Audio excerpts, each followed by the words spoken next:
또 은혜의 기도 감사드리며 하나님께서 응답해 주실 줄 믿습니다. 오늘 하나님께서 주시는 말씀 사무엘상 4장 1절에서 11절 말씀입니다.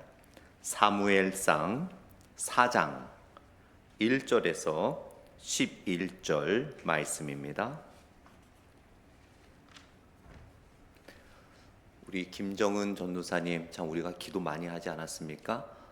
수술 잘 마쳤고 이제 회복 중에 있는데 사실은 이번 주 안에 비행기 스케줄이 예정이 돼 있지만 전신 마취를 해야 되는 상황이 갑자기 돼서 한 일주일 정도는 회복 기간이 필요해서 지금 어쩔 수 없이 비행기 스케줄을 연장해야 되는 상황인 걸로 제가 알고 있습니다. 수술은 잘 마쳤습니다. 그래서 잘 회복되어서 또 오셔서 우리와 함께 또 하나님의 영광을 위해서 함께 사역할 수 있도록 잘 회복의 기도를 꾸준히 해 주시면 감사하겠습니다. 사무엘상 4장 1절에서 11절 말씀. 그런데 1절 초반부가 21절 후반부하고 이게 걸쳐 있습니다. 그래서 1절이 사무엘의 말이 거기부터 시작되는데요. 제가 1절 읽고 여러분들이 2절 읽으시면서 11절까지 같이 교독하겠습니다. 사무엘상 4장 1절 말씀입니다. 사무엘의 말이 온 이스라엘에 전파되니라. 이스라엘은 나가서 블레셋 사람들과 싸우려고 에베네스의 곁에 진치고 블레셋 사람들은 아벡에 진쳤더니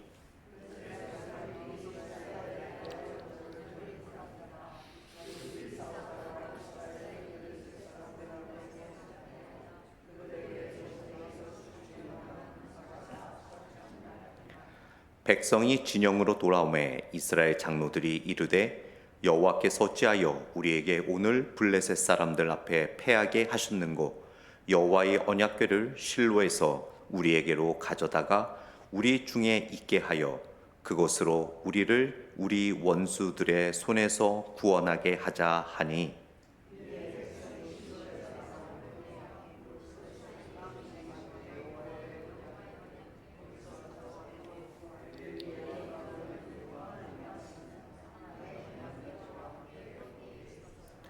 여호와의 언약궤가 진영에 들어올 때에 온 이스라엘이 큰 소리로 외치매 땅이 울린지라.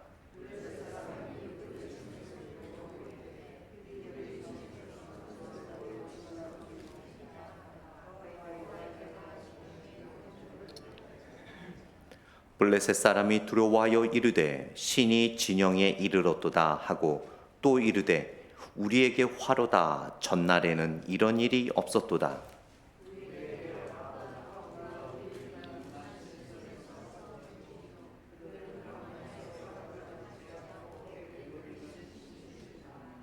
너희 블레셋 사람들아 강하게 되며 대장부가 되라. 너희가 히브리 사람의 종이 되기를 그들이 너희의 종이 되었던 것 같이 되지 말고 대장부 같이 되어 싸우라 하고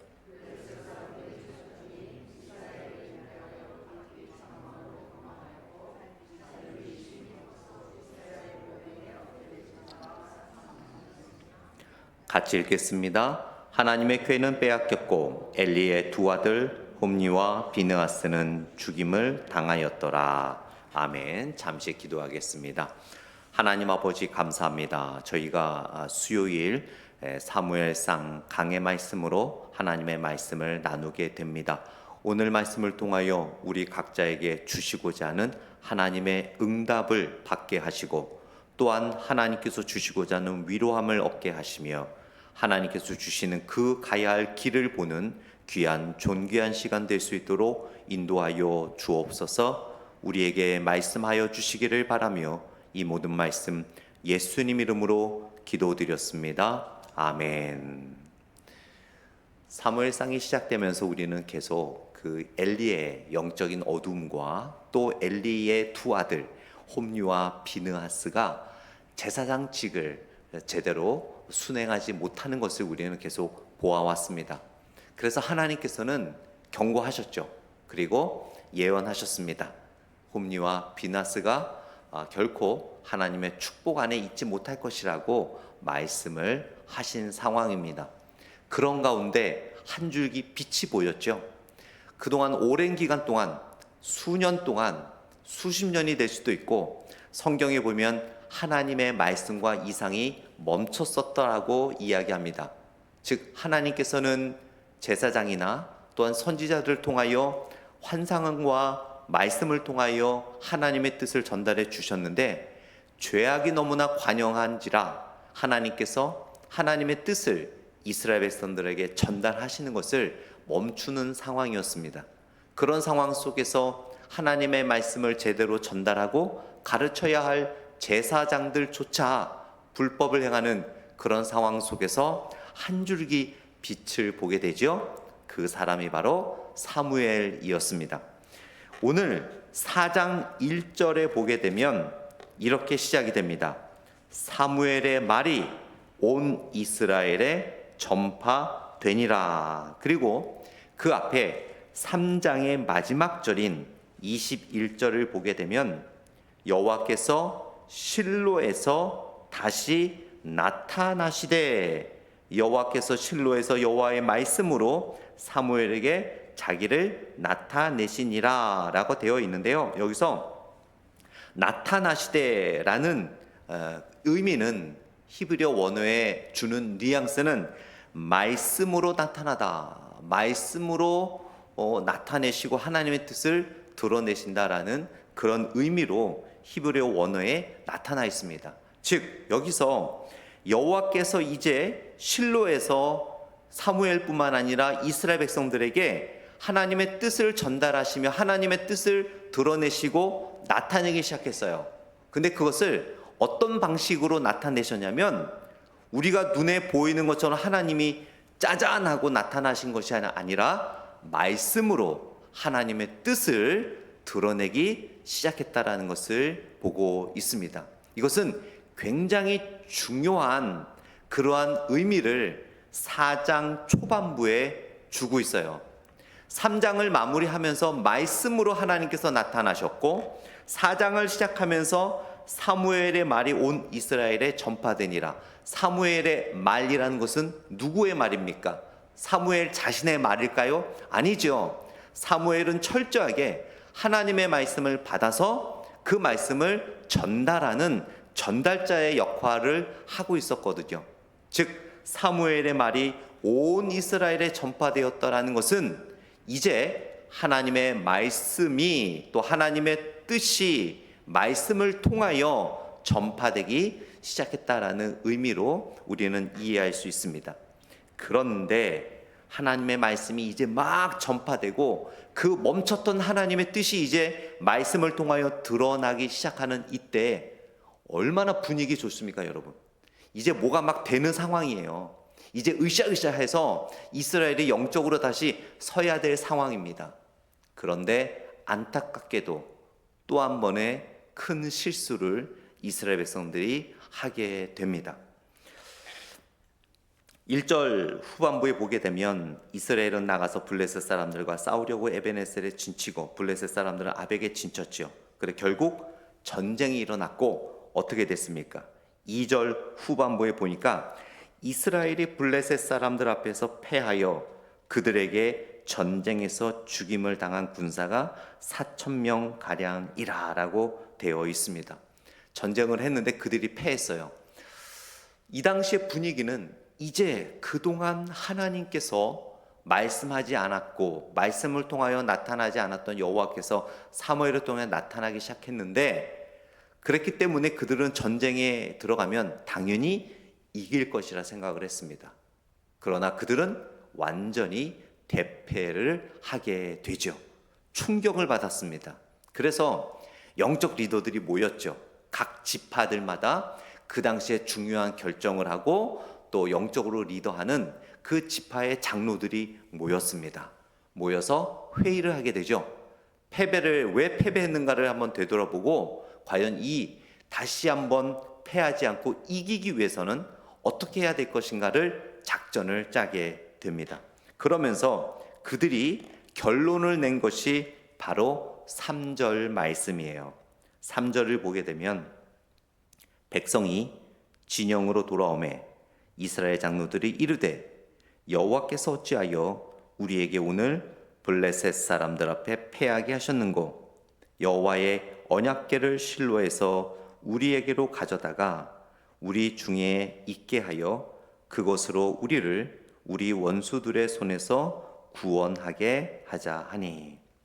패했습니다. 그래서 장로들이 모여서 의견을 내죠. 어떻게 하면 되지? 어떻게 하면 되지? 그래, 실로에 있는 하나님의 언약궤를 가져오자라고 이야기를 합니다. 여러분도 아시다시피 하나님의 언약궤는 이 당시에 하나님의 임재를 상징하는 거죠. 그리고 그 언약궤 안에는 하나님의 그 언약이 커버넌트가 들어있기 때문에 그 돌판이 들어있기 때문에 하나님의 말씀을 상징하는 것이었습니다. 자, 그래서 장로들이 그렇게 계획을 짜고 어떻게 합니까? 4절에 보게 되면 이에 백성이 실로에서 사람을 보내어 그룹 사이에 계신 만군의 여호와의 언약궤를, 여기서 그룹 사이에 있다라는 것이 굉장히 중요합니다. 그룹 사이에 있다라는 것은 출애굽기에서도 출애굽기 말씀을 보게 되더라도 그룹 사이에 있다라는 것은 하나님의 완전한 임재를 상징하거든요. 그 여호와의 임재를 상징하는 언약궤를 가지고 옵니다. 그래서 4절 후반부에 보게 되면 가져왔고 엘리의 두 아들 홈리와 비느하스는 하나님의 언약궤와 함께 거기에 있었더라. 이게 굉장히 여러분 좀 특이한 장면이에요. 이미 하나님께서는 하나님의 말씀에 불순종한 홈리와 비느하스를 이미 하나님의 심판대에 세우셨어요. 하나님은 더 이상 홈리와 비느하스를 제사장으로 여기지 않습니다. 이미 하나님과의 관계가 완전히 끝난 사람이었어요. 그런데 하나님의 임재를 상징하는 하나님의 언약궤와 홈리와 비느하스가 함께 거하는 적과의 동침이라고 우리가 쉽게 표현할 수 있다면 그렇게 표현할 수 있겠죠. 원수와 함께하는 그런 자리가 되었던 것입니다. 그러면서 5절에 어떻게 합니까? 여호와의 언약궤가 진영에 들어올 때 온 이스라엘이 어떻게 했어요? 큰 소리로 외침에 땅이 울린지라. 그 이스라엘의 진영과 블레셋의 진영이 한 2마일 정도 거리가 되거든요. 2마일이면요 저희 집이 교회에서 가까운데 교회에서 저희 집 정도 되는 그런 마일 정도 되는데 꽤 멉니다. 그래요. 2마일이면. 네. 2마일 정도의 거리에서 얼마나 신이 났던지 그 사람들의 그 외침이 블레셋 군사들까지 들렸다라는 거예요. 자, 그런데 여러분, 왜 이스라엘 백성들이 언약궤가 들여온 것에 대해서 이렇게 큰 소리치며 땅을 구르며 좋아했을까요? 바로 언약궤를 신뢰했기 때문이에요. 여러분이 이 말씀을 잘 아시기 때문에 많은 말씀을 듣고 또 묵상도 했을 거예요. 오늘 본문에서 그 장로들과 이스라엘 백성들의 실수는 바로 언약궤를 주관하시는 여호와 하나님과 하나님의 말씀을 의지한 것이 아니라 그들은 언약궤 자체만을 의지했다라는 거예요. 언약궤가 들어오면서 그 언약궤를 통하여 말씀하시는 하나님 앞에 가장 먼저 그들은 환호를 해야 될 것이 아니라 회개를 했어야 됐습니다. 그들의 죄악과 홈리와 비느하스의 불신함과 그들 자신만을 의지했던 죄악을 하나님의 언약궤 앞에서 철저하게 이스라엘 백성들은 회개해야만 했어요. 그리고 그 언약궤 앞에서 그들은 사무엘을 모셔다가 하나님께서 어떠한 말씀을 하시는지를 들어야만 했습니다. 사무엘을 데리고 와서 하나님께서 사무엘을 통하여 그들에게 무엇을 책망하시는지, 어떤 전략을 주시는지, 블레셋 군사와 이기려면 어떻게 해야 하는지를 하나님께 물어봐야 했어요. 그러나 그들은 하나님의 말씀에는 안중에도 없어요. 하나님의 뜻은 안중에도 없습니다. 그들은 그저 이기고 싶었어요. 그래서 언약궤가 들어오는 그 형태에 의존하게 되고 언약궤가 들어오는 것에 의해서 그들은 하나님의 뜻과 하나님의 계획과 하나님의 방법은 전혀 고려하지 않고 그저 자신들이 이겼다라는 그러한 인간적인 생각에 빠지게 되었던 것을 보게 됩니다. 그것을 보면서 하나님은 얼마나 마음이 아프셨겠습니까? 그래서 4장 맨 처음에 1절 초반부에 그렇게 시작이 되잖아요. 사무엘의 말이 온 이스라엘에 전파되니라. 즉 하나님의 말씀이 이제 사무엘의 입을 통하여 전파되기 때문에 이스라엘 백성들은 사무엘을 통하여 하나님의 말씀에 귀를 기울여야 했었습니다. 자, 이런 상황에서 다시 우리는 3장으로 돌아갈 필요가 있어요. 3절을 다시 보게 되면은요, 4장 3절에 백성이 진영으로 돌아오매 이스라엘 장로들이 이르되 여호와께서 어찌하여 우리에게 오늘 블레셋 사람들 앞에 패하게 하셨는고 여호와의 언약궤를 실로에서 우리에게로 가져다가. 여기서 이 가져다가라는 히브리어의 원어의 의미는 어떤 물건을 옮기는다는 의미예요. 즉 하나님의 임재를 믿었지만 그들은 하나님의 임재하는 언약궤를 거룩하게 다루지 않았어요. 그저 전쟁터에서 이길 수 있는 무기 정도로 생각을 했다라는 거예요. 여러분, 하나님의 임재는 그렇게 가벼운 게 아닙니다. 하나님의 임재와 하나님의 거룩하심과 하나님의 능력을 그들이 진정으로 의지했다면 이렇게 물건 하나 옮기듯이 해서는 안 되었어요. 언약궤는 반드시 레위인들이 어깨에다 메고 공식적인 절차로 언약궤를 가져와야만 했습니다. 그런데 그들은 뭐가 급급했던 거예요? 승리, 그들의 유익, 그들의 이익, 그냥 이겨야만 되겠다는, 하나님의 뜻과는 상관없는 그들이 앞에 있는 그런 어려움만 극복하면 된다라는 생각에 하나님의 임재와 하나님의 말씀을 상징하는 언약궤를 어떻게 다루든 상관이 없다라고 생각을 했던 거예요. 그래서 빨리 가져오라는 거예요. 우리는 복 받아야 된다.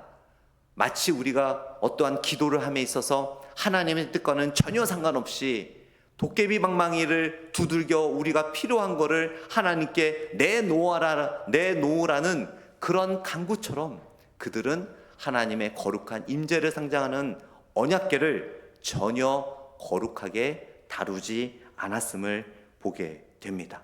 그러면서 가져다가 우리 중에 있게 하여 그것으로 우리 원수들의 손에서 구원하게 하자 하니. 여기서 그것으로 되어 있는데요, 히브리어 원어는 그 3인칭 단수 대명사를 쓰고 있어요. 그래서 이것이 번역에 많은 학자들의 의견이 있습니다. 영어에는 it, 또 he or she, 그렇게 물건을 가리키는 주격 대명사가 있고 또 사람을 가리키는 he, she가 있잖아요. 근데 히브리어는 이게 동사와 함께 쓰이기 때문에 잘 구별이 안 돼요. 이게 it인지 he인지 구별이 안 되는데 NIV 영어 성경과 한글 번역은 그것으로 번역이 되어 있죠. 즉 그것이 무엇이겠습니까? 그들이 가지고 온 언약궤. 그러나 지금 많은 건전한 복음주의 구약 학자들은 원어를 연구하면서 이 번역에 대해서 그것이 아니라 하나님, 즉 언약궤에 임재하는 하나님으로 보는 것이 더 타당하고 문맥상 그것이 더 어울린다라고 해석을 하고 있어요. 그래서 지금 많은 그 건전하고 복음주의적인 구약 학자들은 여기서 그것으로 우리 원수들의 손에서 구원하게 하자가 아니라 그가, 즉 언약궤에 임재하신 하나님께서 우리 중에 있게 하여 우리 원수들의 손에서 구원하게 하자라고 하는 것이 더 합당하고 문맥에 맞다라고 보고 있습니다. 장로들이, 그 리더들이 그 하나님의 임재를 상징하는 언약궤를 함부로 다루고, 그 임재가, 언약궤가 상징하는 하나님의 임재와 하나님의 말씀에 대한 깊은 그러한 사려함이 없이 다루기는 했지만, 그들이 언약궤를 가지고 옴으로 인해 하나님의 임재가 그들 안에 있기를 바랬던 마음은 그들이 바르게 가졌음을 우리가 보게 됩니다. 즉, 여기서 그것이 아니라 지금 많은 건전한 구약 학자들이 하나님으로 해석을 한다면, 즉 가져다가, 언약궤를 가져다가 하나님께서 우리 가운데 있게 하고 하나님으로 우리를 우리의 원수들의 손에서 구원하게 하자, 그러한 마음은 있었지만 결국 무엇이 문제였습니까? 어려움이 닥치고 당장 죽을 수 있는 상황 속에 닥치다 보니까 이와 같은 고백조차도 잊어버리고, 아까 말씀을 드렸듯이 5절에 언약궤 자체만으로 그들은 큰 소리를 외치며 땅을 구르며 기뻐했던 것을 보게 됩니다. 사람이 눈이 문제인 것 같아요. 그 언약궤를 가지고 왔고, 언약궤가 오기 전까지는 하나님의 임재에 대해서 그렇게 고대를 했는데, 눈에 보이는 언약궤가 나타나니까 그 안에 실질적으로 역사하시는 하나님은 다 잊어버리고 그 언약궤 박스만 가지고 그들이 기뻐했던 것을 보게 됩니다. 바로 그들의 진정한 신앙이 사라지고 형식적인, 어떠한 미신적인 신앙이 그들의 마음속에서 나타났던 것을 보게 되지요. 여러분, 하나님께서 진정으로 보시는 것은 바로 우리의 형식적인 모양이 아니라 우리의 마음인 것을 우리는 기억해야 될 줄 믿습니다. 정말 우리의 마음속에서 우러나오는 순종을 통해서 하나님은 영광 받으실 줄 믿습니다. 이렇게 장로들과 이스라엘 백성들은 눈에 보이는 것을 통하여 그들의 믿음을 잃어버렸던 것을 보게 되죠. 그러므로 인해서 하나님은 혀를 차셨습니다. 그 내용은 나오진 않지만 홈리와 비느하스를 통해서 이미 실망하신 하나님께서 영적 리더인 이 당시에 그 장로들의 이러한 모습과 이스라엘 백성들이 눈에 보이는 미신적인 그런 행위들을 보면서 하나님은 고개를 절레절레 흔드셨을 것입니다. 자, 그런 상황 속에서 다시 3절을 보게 되면은요, 3절의 내용이, 전할 내용이 되게 많아요. 한 절이지만 보세요. 다시 한번 보게 되면 3절에 여호와께서 어찌하여 우리에게 오늘 블레셋 사람들 앞에 패하게 하셨는고, 여호와의 언약궤를 실로에서 우리에게로 가져다가 우리 중에 있게 하여 그것으로 우리를 우리 원수들의 손에서 구원하게 하자. 즉, 문제가 생겼어요. 여러분, 문제가 생겼습니다. 그리고 그 문제를 인식했어요. 그러면 그 문제에 대한 해결책을 여러분 누구에게 먼저 물어봐야 됐을까요? 여호와 하나님께 물어봤어야죠. 그런데 보세요. 자기들이 문제를 제공하고 자기들이 질문하고 자기들이 답해요. 이런 경우가 어디 있습니까? 우리가 어떻게 해야지? 어떻게 해야 되지? 그러면 무릎 꿇고 하나님 앞에 기도해야죠. 하나님, 우리가 블레셋 군사들 앞에서 졌습니다. 어떻게 합니까? 언약궤를 가져오기로 결정하기 전에 하나님께 묻고 물었어야죠. 하나님이 응답하실 때까지 기다려야 했습니다. 그러나 그들은 급하다고 어떻게 했어요? 어떡하지 하다가 자기들이 질문하고 자기들이 답해버려요. 하나님에 대한 월권행위죠. 여러분, 우리는 어떤 상황에서도 하나님의 응답을 기다려야 될 줄 믿습니다. 하나님께서 이스라엘 백성들에게 낮에는 구름 기둥으로, 밤에는 불 기둥으로 인도하지 않았습니까?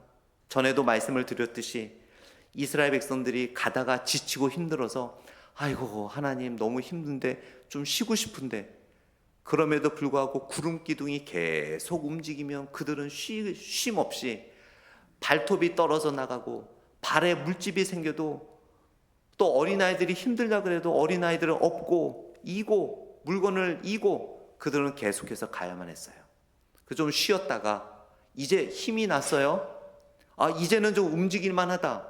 이제 좀 가고 싶은데, 좀 선선할 때 가고 싶은데, 그래도 하나님께서 구름 기둥이나 불 기둥을 움직이지 않으시면 그들이 아무리 가고 싶어도, 그들이 아무리 움직이고 싶어도 그들은 구름 기둥과 불 기둥이 움직일 때까지 기다려야만 했습니다. 그것이 바로 우리들의 삶이고 인생이어야 되는 거예요. 아무리 급하다고, 아무리 발등에 불이 떨어졌다고 해서 우리 마음대로 질문하고 답하는 순간 어떻게 됩니까? 바로 오늘 본문에 나오는 이 이스라엘 백성들처럼 블레셋 군사들에게 패하는 것처럼, 아무리 그것이 좋은 해결책이라고 우리가 생각이 든다 하더라도 우리는 패배할 수밖에 없다는 것을 오늘 본문을 통해 우리는 알 수 있습니다. 여러분 궁금하십니까? 질문이 있으십니까? 해결책이 필요하십니까?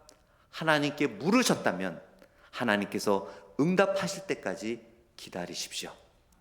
더 기도하시고, 혹시 내가 하나님 앞에 지은 죄가 있지는 않는지 더 겸비하고 더 겸손하게 하나님의 말씀을 통하여 우리가 하나님의 말씀 앞에 우리의 모든 것을 내어놓을 때 하나님은 분명히 하나님의 때에 하나님의 말씀을 통하여 우리들에게 그 방법과 해결책과 우리가 나아가야 할 방향을 가르쳐 주실 줄 믿습니다. 그러면서 10절에 보세요.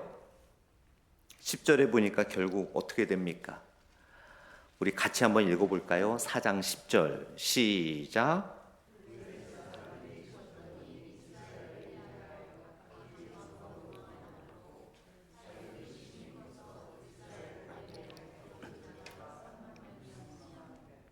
와, 하나님의 언약궤가 있는데 어떻게 됐어요? 앞에는 처음에 전쟁에서는 몇 명 죽었어요? 4,000명. 하나님의 언약궤를 가져왔어요. 그들은 어떻게 생각했습니까? 이겼다! 이제 승리는 우리의 것이야! 환호성을 질렀죠. 그럼 어떻게 됐어요? 거의 10배. 3만 명이 죽었어요. 4,000명의 거의 10배. 3만 명이 죽었어요. 하나님의 언약궤가 있는데. 여러분, 형식이 중요한 게 아닙니다. 마음이 중요한 거예요. 아무리 우리가 성경책을 끼고 24시간을 산다고 해도 성경책 자체가 우리를 구원해 주지 않습니다. 진정한 믿음이죠. 성경책을 낀다고 해서 하나님이 우리들에게 축복해 주지 않아요. 성경책 안에 있는 말씀을 우리가 순종할 때 하나님은 우리에게 은혜를 주시는 거예요. 우리가 아무리 교회당을 왔다 간다 할지라도 오고 가는 이 횟수가 우리들에게 축복을 주지 않아요. 그렇다고 여러분 교회 덜 오라는 말 아닙니다. 오해하시면 안 돼요. 그것이 참된 은혜의 통로가 아니라는 거죠.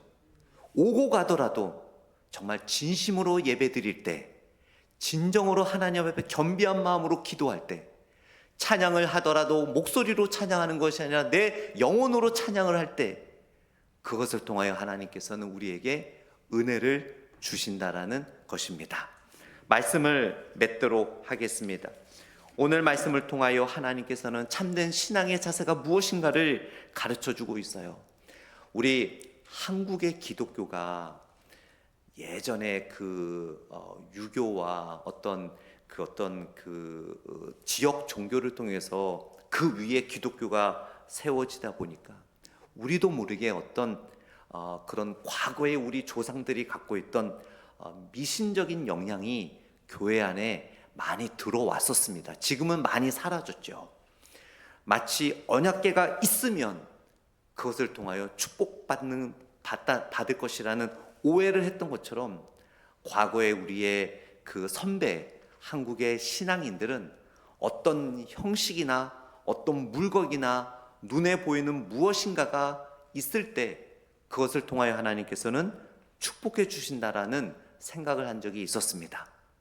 그렇기 때문에 그것이 필요 없다는 것이 아니라 그것만으로는 안 된다라는 거죠. 진정한 마음, 진정한 신앙, 하나님 앞에서 겸비한 마음, 하나님의 말씀을 순종할 때 그 진정한 마음을 통해서, 믿음을 통해서 하나님께서는 축복해 주신다는 사실을 오늘 말씀을 통해 알게 돼요. 그래서 오늘 말씀 속에서 우리가 몇 가지 실천해야 될 내용들이 있는데요, 우리의 진정한 자기 성찰이, 영적인 성찰이 필요할 것 같습니다. 그리고 어떠한 형식보다는 나와 하나님과의 영적 관계를 바로 세워가는 게 더 중요하다는 것을 우리는 알 수 있지요. 그리고 하나님의 주권을 인정하는 것, 말로만 전쟁은 여호와의 손에 있다라고 외치면서 모든 질문과 방법은 자기 뜻대로 정하는 이들의 모습이 아니라, 하나님의 주권을 인정한다는 것은 모든 방법까지도 하나님께 내어드려서 하나님께 순종하고자 하는 자세가 우리들의 삶에 있어야 될 줄 믿습니다. 그러면서 마지막으로 오늘 본문을 통해 우리에게 권면하는 것은 내면의 변화입니다. 외적 환경을 바꾸기보다 먼저 우리의 내면의 신앙과 영성이 변화될 때 우리의 외부가 변화가 될 줄 믿습니다. 여러분의 가정과 여러분의 직장과 여러분의 비즈니스와 또 우리 교회가 더욱 영적으로 성장하기 위해서는 오늘 본문에서 가르쳐 주시듯이 우리의 내면, 우리 한 분 한 분의 신앙이 더욱 성숙되고 하나님의 관계가 더 완성되어져 갈 때 우리 모든 외부적인 환경이 하나님의 놀라운 축복으로 가득 차게 될 줄 믿습니다. 기도하겠습니다. 하나님 아버지, 언약궤만 가져오면 승리할 줄 알았는데 참 안타깝습니다. 하나님은 그들의 마음을 보셨지만 그들은 그들의 마음보다는 형식에 치우쳤던 것을 보게 됩니다. 형식은 중요합니다.